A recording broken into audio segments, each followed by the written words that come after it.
Have you ever wondered what it actually sounds like when two massive knights crash together at full speed? Welcome back to Forgotten Frontiers. If you're enjoying this video so far, please smash that like button for me. You can hear the heavy hooves, the clanking armor, and the loud smash of a lance hitting a shield, but you also feel it right in your chest. The fast pace of the jousting is captured perfectly here, and the idea of a proud lord showing off, dancing right in the middle of his feast. This is something a real king, like Edward III, would have absolutely loved. Only the biggest tournaments would have this huge setup, but it is very evocative. Hello, my name is Dr. Hugh Doherty. I am a lecturer in medieval history at the University of East Anglia. I'm a so-called expert on the 11th and 12th centuries, and I served as the historical consultant on the wonderful show A Knight of the Seven Kingdoms. This is the newest story in the Game of Thrones world. The show follows the adventures of a poor hedge knight named Dunk and his squire, Egg, during a dramatic tournament. This is not a depiction of real events or a strict historical film. It is a fantasy world, but it draws on many aspects of the Middle Ages and Western medieval culture. So, it acts as a beautiful exploration of the values and true chivalry of knighthood. But here is where it gets really interesting, and hey, real quick, hit subscribe and tap the bell so you don't miss the next part. The scene starts with the line, "Doesn't matter, eh?" This is from episode 1, The Hedge Knight, and here we see Dunk sadly burying his master, the knight he served as a squire. He says, "I'd leave your sword, but it would only rust in the ground." I really love this detail about the sword. Back in the 13th and 14th centuries, being a true knight was completely tied to owning a sword. The phrase for becoming a knight meant to be belted with a sword belt. During the Middle Ages, expensive fighting gear was largely not buried with dead knights. It was a totally different burial culture. In late antiquity and the early Middle Ages, burying weapons was far more common. But it is also true that swords were often inherited and passed from one generation to the next. I think it is important, though, that Dunk takes the sword rather than being gifted it. This was so often the case for poor knights, using every single chance to carve out their own fortune. He is making the most of a grim situation. He then says, "I wish you didn't die, sir. I'll take good care of the horses." It is a deeply moving scene. It perfectly shows the strong loyalty and affection between a squire and his knight, highlighting those real ties of service and lordly obligation. Now, you won't believe what happens next when he talks to his animals. Dunk says, "Eat like a king if I sold you 3. For a year or 2, then what? That road ends in outlawry or beggary. We could go to a city, King's Landing, Lannisport." I really like the way he naturally converses with his horses. If a sword was a huge part of knightly identity, their relationship with a horse was just as important to elite culture. We know that the whole notion of the code of conduct we call chivalry gets its word from chevalier, meaning knight, and that takes its name from the word for horse, cheval. There was always a close relationship between lay elites and their horses from an early date. This is unsurprising, given that these men depended on their horses not simply for their status and rank. They depended on them in the middle of battle, on a crusade, or going to court in high politics. They truly needed their horses to survive. Dunk then thinks out loud, "Could join the city watch. Stop shitting, sir. Fits my grip as well as it ever fit his, and there is a tourney at Ashford Meadow." Which medieval detail surprised you most? Drop it in the comments. If you're enjoying this so far, smash that like button. So this is the moment Dunk decides to take a risk and chance his arm. Historians debate how much poor, landless knights could join these tournaments. By the later Middle Ages, you couldn't just show up to compete. It was getting harder. For men like Dunk in the 14th century, the best way to move up wasn't jousting, it was warfare. Take Bertrand du Guesclin. He started as a modest Breton knight, but fought his way up to become Constable of France. Then you have Sir John Hawkwood. He was a standard Essex knight, but fought so well he ended up celebrated as a hero in Florence. But here is where the story takes an interesting turn. On his way to Ashford, Dunk stops at a roadside tavern. Back in the Middle Ages, inns were incredibly important. They weren't just for elite knights, but for all travellers and locals. Taverns were perfect spots for friendship and bringing society together. This is where Dunk meets young Egg. Dunk asks, "You an orphan boy, are you?" Dunk explains he was an orphan too, until his old master took him in. He tells the boy his master taught him how to fight, ride, and everything else he knew, best he could. Hit subscribe and tap the bell so you don't miss the next one. Back in those pre-industrial societies, there were actually many orphans. Experts think this was way more common than people realize, especially after the terrible plagues of the 14th century, right around the 100 Years' War. There must have been thousands of orphans desperate to survive, dreaming of serving as a squire. Egg looks at him and says, "If you could bring me to Ashford, I could squire for you, sir, and you can teach me, best you can." Dunk shuts him down. "No, I've no need for a squire, lad." The boy pushes back, saying every knight needs one, and Dunk needs one more than most. Dunk warns him he might get a good clout in the ear. He orders the boy to fill a sack of oats, declaring he's off to Ashford alone. Now, you won't believe what happens next. Dunk tells the lad he is better off not squiring for a guy like him. But as he leaves, Dunk does something kind.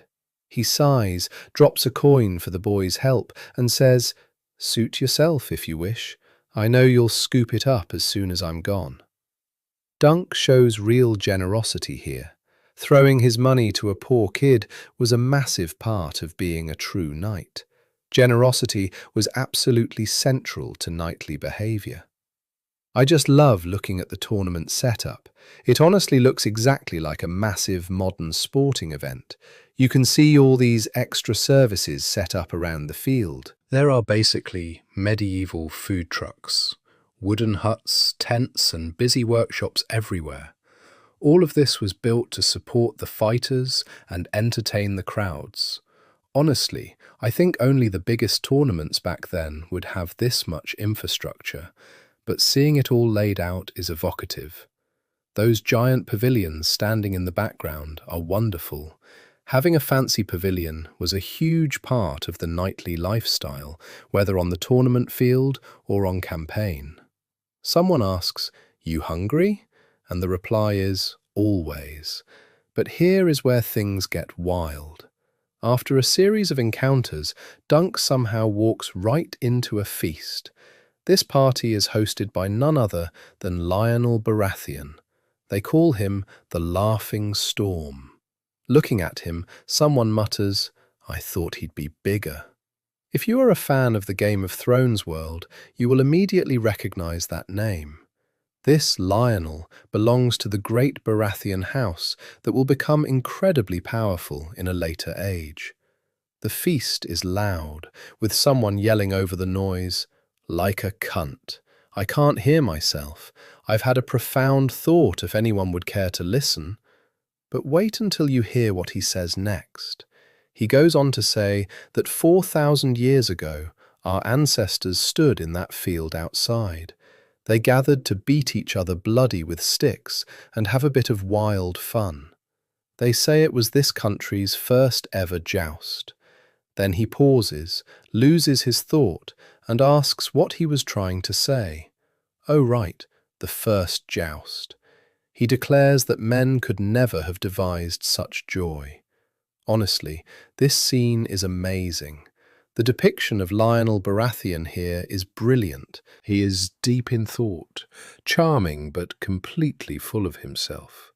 He is also unsure about how he understands the world, which perfectly shows what a great lord was really like. He is basically having a private conversation with himself about where tournaments came from. He seems lost in his own mind, yet fully present at his feast, speaking out loud to see if anyone else cares to listen. And when he wants people to listen, they absolutely listen. He demands to be the center of attention, and they captured that perfectly. If you're enjoying this so far, smash that like button. But here's the crazy part. Lionel suddenly yells out, asking who it was. Who created the joust? I also love the way he wears those antler horns. In the later Middle Ages, dressing up was a huge part of knightly culture. During balls, dancing, or feasts, people went all out. Just like at the tournaments, these events were filled with people dressing up as all sorts of characters. The stag antlers he wears also make perfect sense. In the real Middle Ages, just like in Game of Thrones, the ruling class felt deeply rooted in the natural world. They were obsessed with their own ideas about the historical past. They thought about ancient legends, as well as the more recent history of humanity. So, this moment perfectly copies the kind of wild speeches that lords gave back in the 14th and 15th centuries. Hit subscribe and tap the bell so you don't miss the next one. Now this is where it gets interesting. Lionel shouts that he will give 100 gold to the man, beast or god who hits him the hardest. Then he tells everyone to eat their birds so they can dance. Dunk is a tall guy and he is clearly hungry. Food actually plays a very important role in knightly culture. When a lord like Lionel Baratheon hosts a huge feast, it allows him to show off his wealth, his power, and his generosity. The simple fact that these great lords were feeding the knights would tightly bind those warriors to them. So it was never just about money. Food was a very powerful currency here. You won't believe what happens next. Lionel randomly asks Dunk if he has ever been punched in the face before. Dunk is caught off guard and begs his pardon. I just love the give and take between them. Many of these high-born lords were arrogant, but the relationship shown here between this charismatic lord and this poor but fascinating squire is superbly done. Lionel then asks if he likes dancing, adding that everyone does. This dancing scene is a great reminder of how important music and dance were for the wealthy elite in the Middle Ages. You hear the medieval music and the clapping. The idea of a proud lord showing off and dancing at his feast is highly accurate. Honestly, this is something a historical king like Edward III would have loved. King Edward clearly enjoyed dressing up, not just with his royal family, but later with his court favourites and even his mistress. But just like Lionel, real lords could also be vulgar, boorish and loud. They wanted to be the centre of attention, exactly like Lionel here. We don't see enough of this in depictions of the Middle Ages. It touches on a hugely important aspect of tournaments.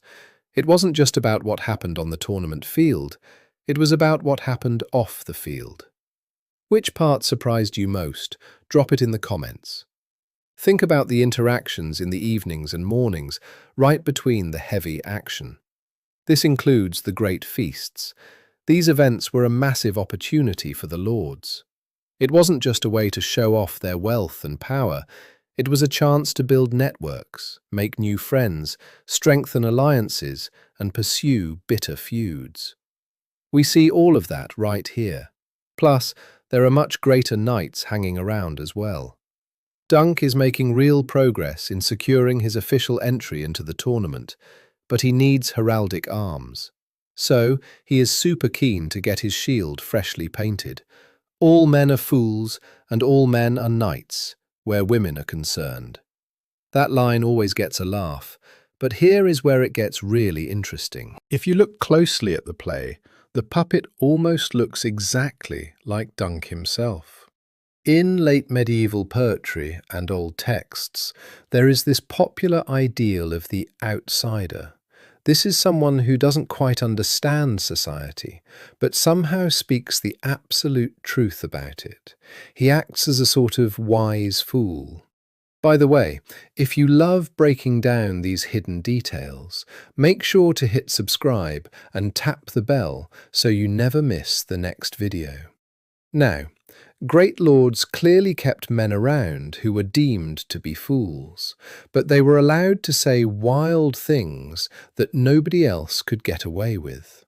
To some extent, Dunk is in that exact same position.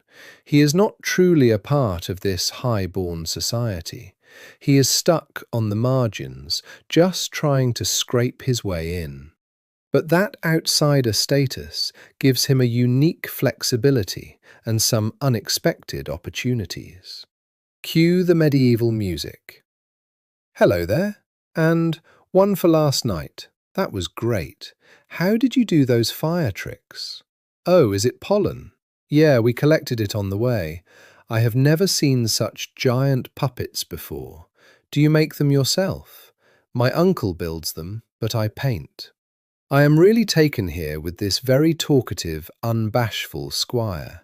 He is just so much better at interacting with people than Dunk is. Dunk hasn't quite mastered that smooth, knightly charm yet. Now, you won't believe how important this next part is.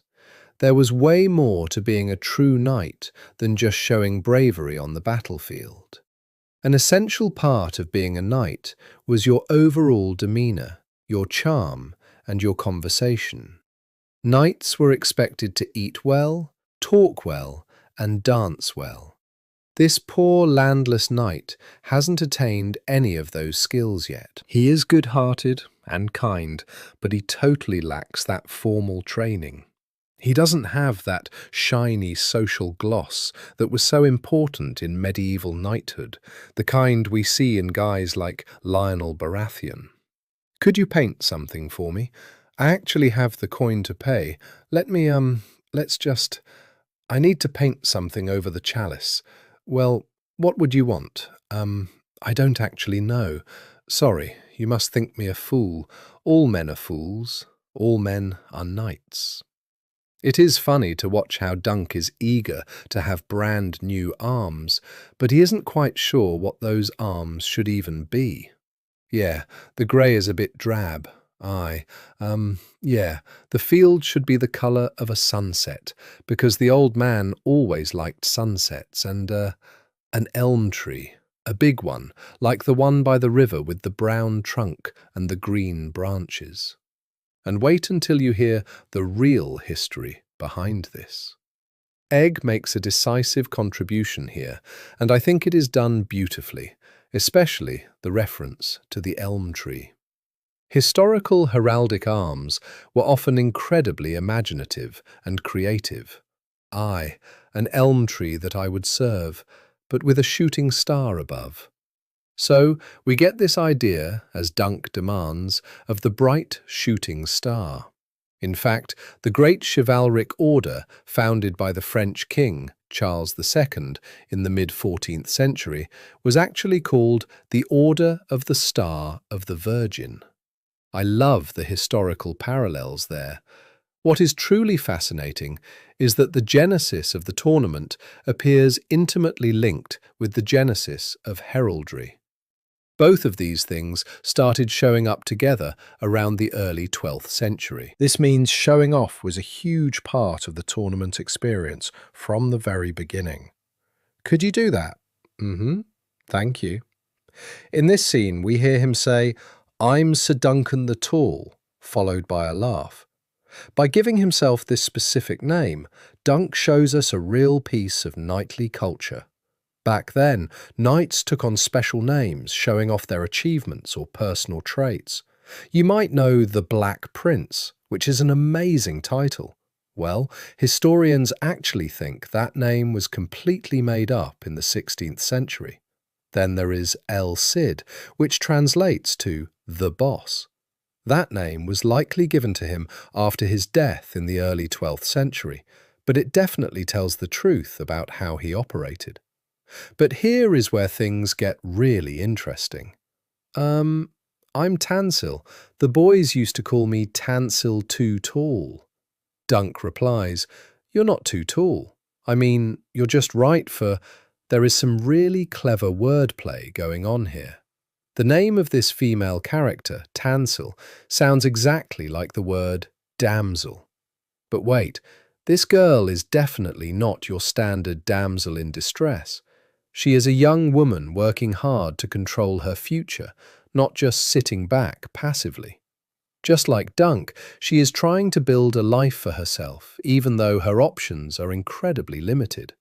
Her name might even be a sneaky hint about what happens in a future episode. It's time. All right, come on, let's go. So, right here, we finally get our big moment as Dunk and Egg take in their first look at the tournament. Sir Duncan! Sir Duncan! I absolutely love how they use loud horns to call the massive crowd together. Game of Thrones has always done an amazing job recreating the true sounds of the Middle Ages, especially with deep horns and ringing bells. For example, the Shire Court of Hampshire in Winchester would call its meetings by blowing a great horn. So, the show adds a nice touch of historical detail there. By the way, if you are loving these hidden details, make sure to hit subscribe and tap the bell so you don't miss the next one. You all right? Yeah. Now, you will notice this massive tournament is happening in the dead of night. Now, this is where it gets crazy because, historically, that was highly unusual. Based on the records we have, almost all real medieval tournaments took place during the daytime. Of course, we are limited by the old documents that survived, and there is still so much we just don't know about tournament culture back then. So, while daytime was the norm, we can't completely rule out a night event. Here, putting it at night just cranks up the dramatic tension. That magical feeling of starting your first tournament is captured perfectly on screen. The whole thing gives off the wild energy of a major modern-day football match, pulling in a huge crowd. It is hard to say for sure if real historical tournaments pulled in crowds quite like this. Most history books make it look like an exclusive aristocratic club. But then again, there are other clues suggesting common folks loved showing up to watch the games. Squire! Lance! Lance! Lance! Go! Go! Go! You won't believe how accurate this next part is, though. This frantic scene perfectly captures exactly what a squire was expected to do. A squire had to stay incredibly close to the knights while the action was happening.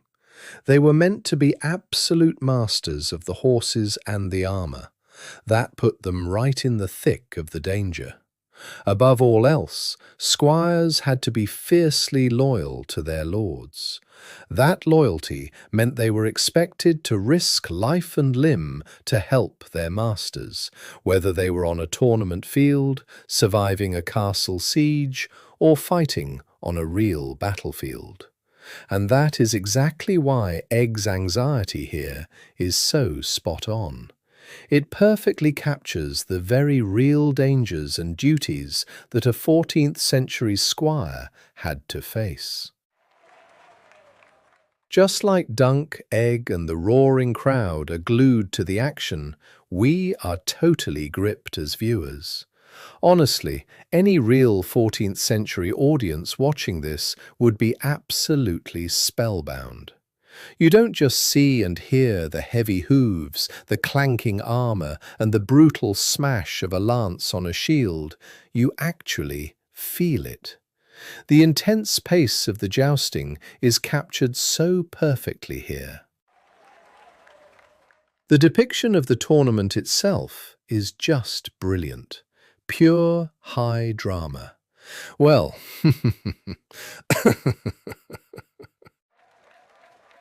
now here is where things get really interesting. If you're enjoying this so far, smash that like button and hit subscribe so you never miss out.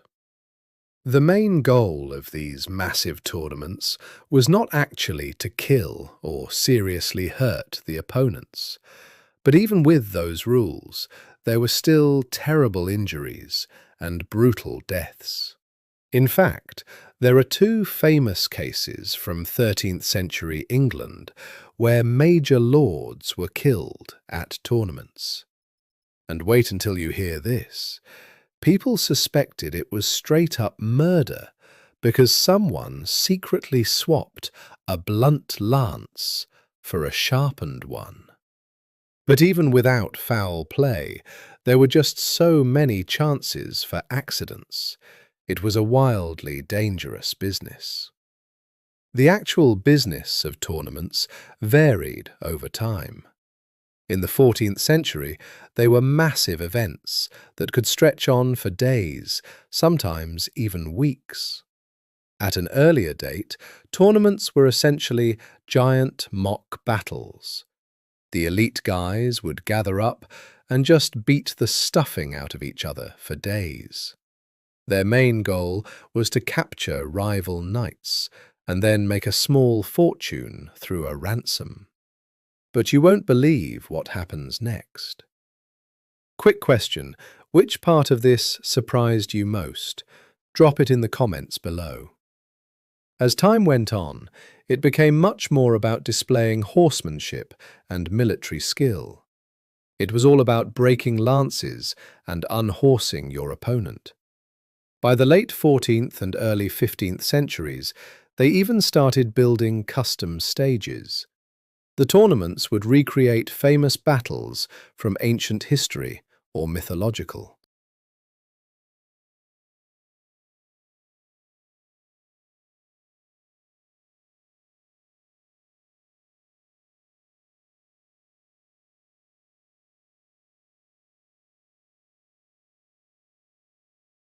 Stories. Knights would defy all comers to attack a fake bridge or a model castle. So, over the course of those centuries, they became way more theatrical and much more of a flashy show. So much has happened, and now we finally reach this incredibly dramatic moment where Dunk is completely desperate to meet his quota of knights. Knight me, I will take my cousin's place. Sir Duncan, knight me. Raymond, I really shouldn't. Without me, you're only 5. You cannot win with 5. That has the truth of it, I'm afraid. Go on, Sir Duncan. Any knight can make a knight. Go, I shall give Squire Raymond his knighthood. Now, this is where it gets intense. This was easily one of the most important moments in a young nobleman's life, the moment he finally became a knight. In a perfect world in the Middle Ages, this would be preceded by a sequence of carefully orchestrated rituals. We're talking ceremonial bathing, a quiet vigil of prayer, intense preparation, and even fasting. But here is the crazy part. There were also plenty of times when men were knighted under extreme stress. This scene perfectly matches real historical examples from the Middle Ages, where men were knighted on the eve of massive battles and great military encounters, right when everything was at stake. In the name of the warrior, I charge you to be brave. In the name of the father, I charge you to be just. In the name of the mother, I charge you to protect the young and innocent. The vow we just heard Lionel Baratheon say as he knights that young man really gets to the core of what being a knight was all about. It was a deep promise to stand for justice and protect the vulnerable, especially women and children. Since this is a fantasy show, they pray to made-up gods like the Father and Mother. But here is where it gets interesting. A real audience back in the 1300s would have totally understood and agreed with this kind of oath. Instead of the Father, they would swear to God Almighty or Christ. And instead of the Mother, they swore to the Virgin Mary. Mary played a massive role in a real knight's life. She was seen as their ultimate protector and the symbol of everything good about knighthood. History gives us plenty of stories where knights charged in, just like the oath says, in the name of the Father, coming to the rescue of women and children. I charge you to protect the young and innocent. But wait until you hear the dark side of this. For every knight who saved the day, there were others who did awful, unforgivable things to those exact same vulnerable people. It was a world that made sacred promises and then broke them just as fast. If you're loving this deep dive into history, hit that subscribe button and tap the bell so you never miss our next video. Let's jump right back into the action because things are heating up. We hear the warning, "Sir Duncan, we cannot delay any further. It seems you only have 5 champions." And the reply comes back, "6. Sir Lionel is knighting Raymond Fossaway. We will fight you 6 against 7. But the rules are strict. I'm afraid that is not permitted. If you cannot find another knight to join you, sir, then you must be declared guilty of your crimes." This tense moment shows us a classic trial by combat. Now this is where it gets crazy. This wasn't just a fantasy concept. Between the 11th and 13th centuries, trial by combat was super common. People really believed that true justice could only be decided by fighting it out with deadly weapons. We have some wild real-life records of this. For example, back in the summer of 1127, after the Count of Flanders was murdered, a knight had to prove his innocence by fighting a brutal, terrifying duel. He ended up losing. And the craziest part? Though dying from his wounds, they still executed him on the spot. The stakes in these fights were absolute life and death. Later in the Middle Ages, the elite still used combat to settle honour. You might actually know a famous case from France in the 1380s. It is the exact same story told in that awesome Ridley Scott movie, The Last Duel. There was another famous one in 1399, ordered by King Richard II, but you won't believe what happened next with that one. The fight never actually took place. Right before they clashed, the king just banished both guys instead. This just proves how George R.R. Martin totally nails the reality of historical combat. If you look at the old records from Jean Froissart, the famous writer who documented the 100 Years' War, you quickly see the ugly truth. Real medieval combat was never actually pretty. Surviving just came down to pure cunning, raw strength, and a genuinely brutal ferocity. The extreme, visceral violence we see in these scenes is a perfect reflection of how dangerously murderous politics really got back in the 14th and 15th centuries. But here is where things get genuinely fascinating. What Martin does so well, and what this show absolutely masters, is capturing the actual ideas that powered this ancient society. It is not just about making the armour and castles look cool. He perfectly recreates the core values of a world that feels completely alien to how we live today. Sure, we can still connect with their ideals of courage, mercy, justice, friendship, and deep loyalty. But the way the show constantly tests those values, putting characters through absolute hell, is brilliantly done. That is the massive achievement here. It takes a wild fantasy world and makes it feel incredibly real and deeply human. That is exactly why we cannot stop watching. So, which crazy historical detail surprised you the most? Drop your answer in the comments right now. And if you loved this deep dive into the violent truth behind these episodes, head over to the History Hit channel, because knowing the real history makes the fantasy hit that much harder.